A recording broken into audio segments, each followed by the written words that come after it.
पहला अध्याय श्री कृष्ण अर्जुन संवाद। योद्धाओं की गणना और सामर्थ्य। धृतराष्ट्र उवाच धर्मक्षेत्रे कुरुक्षेत्रे संवेता युयुत्सवः मामकाः पांडवाश्चैव किम कुर्वत संजय। एक भावार्थ, धृतराष्ट्र ने कहा, हे संजय, धर्मभूमि और कर्मभूमि में युद्ध की इच्छा से एकत्र हुए मेरे पुत्रों और पांडु के पुत्रों ने क्या किया।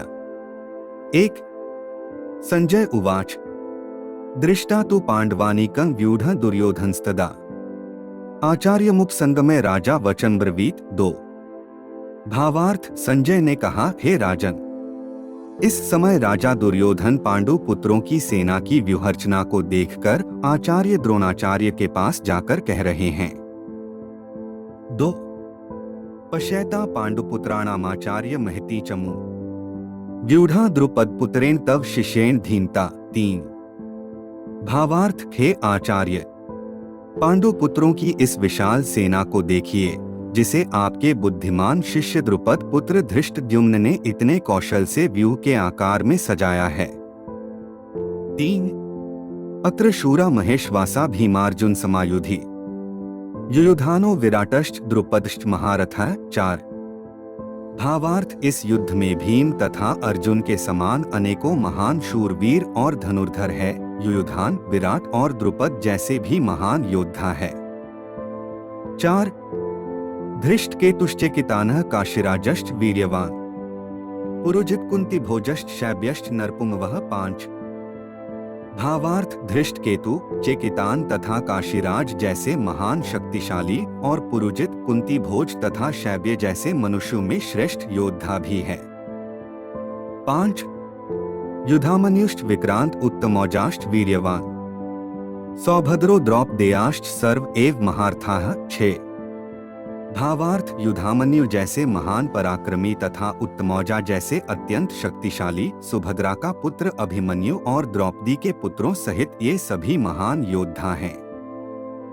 छह अस्माकं तु विशिष्टा ये तान निबोध द्विजोत्तम नायका मम सैन्यस्य संज्ञार्थं तान ब्रवीमीते। सात भावार्थ, हे ब्राह्मण श्रेष्ठ, हमारी तरफ के भी उन विशेष शक्तिशाली योद्धाओं को भी जान लीजिए और आपकी जानकारी के लिए मेरी सेना के उन योद्धाओं के बारे में बतलाता हूँ। सात भवान भीष्मश्च कर्णश्च कृपश्च समितिंजयः अश्वत्थामा विकर्णश्च सौमदत्तिस्तथैव च। आठ भावार्थ, मेरी सेना में स्वयं आप द्रोणाचार्य, पितामह भीष्म, कर्ण, कृपाचार्य, अश्वत्थामा, विकर्ण और सोमदत्त का पुत्र भूरिश्रवा जैसे योद्धा है जो सदैव युद्ध में विजयी रहे हैं। आठ अन्ये च बहवः शूरा मदर्थे त्यक्तजीविताः नाना शस्त्र प्रहरणाः सर्वे युद्ध विशारदाः। नौ भावार्थ, से अन्य अनेक शूरवीर भी है जो मेरे लिए अपने जीवन का बलिदान देने के लिए अनेक प्रकार के अस्त्र शस्त्रों से सुसज्जित है और यह सभी युद्ध विधा में निपुण है। नौ अपर्याप्तम तदस्माकं बलं भीष्माभिरक्षितम् पर्याप्तं त्विद्मेतेषां बलं भीमाभिरक्षितम्। 10 भावार्थ, इस प्रकार भीष्म पितामह द्वारा अच्छी प्रकार से संरक्षित हमारी सेना की शक्ति असीमित है, किंतु भीम द्वारा अच्छी प्रकार से संरक्षित होकर भी पांडवों की सेना की शक्ति सीमित है।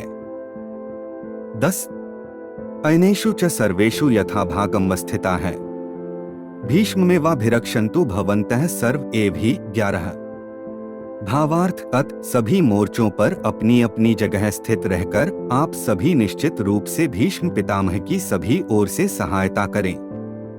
11 योद्धाओं द्वारा शंख ध्वनि तस्य संजनयन् हर्षं कुरुवृद्धः पितामहः सिंहनादं विनद्योच्चैः शंख दध्मो प्रतापवान। 12 भावार्थ, तब कुरुवंश के वयोवृद्ध परम प्रतापी पितामह भीष्म ने दुर्योधन के हृदय में हर्ष उत्पन्न करते हुए सिंह गर्जना के समान उच्च स्वर से शंख बजाया। 12 ततः शंखाश्च भैर्यश्च पणवानक गोमुखाः सहसैवाभ्यहन्यन्त स शब्दस्तुमुलोभवत्। 13 भावार्थ, तत्पश्चात अनेक शंख, नगाड़े, ढोल, मृदंग और सींग आदि बाजे अचानक एक साथ बज उठे।